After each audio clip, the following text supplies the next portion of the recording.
నీ ఇష్టమే, అరుచుకో. ఇక నా వల్ల కాదు. మేడం ఇంకేసావు, డాబా నవ్విలేసావు, చివరికి ఇక్కడికి చేర్చావు.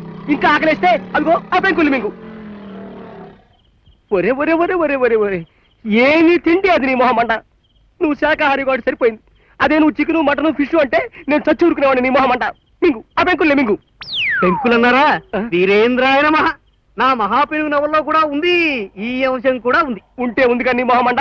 నువ్వు అంటూ మాత్రం అరకు. చిత్తం, ఒక్క క్షణం. కాశ్మోరాన్ని ప్రసన్నందుకోవడానికి 12 గొర్రెల గుండె పెంకుని నివేదన చెయ్యాలి. ప్రస్తుతం జబ్రక బబ్రా ఆ కార్యక్రమ నిర్వహణలో ఉన్నాడు. ఆ చీకటి నలుపు రంగుకే భయాన్ని కలిగించేంత చిక్కగా ఉంది. ఆ అమావాస్య చీకటిలో అర్ధరాత్రి 12ంటికి. వద్దు వద్దు వద్దు, నక్కల ఊళలు పుర్రెలు పేరే శబ్దాలు చేయకు నీ మొహమ్మంట.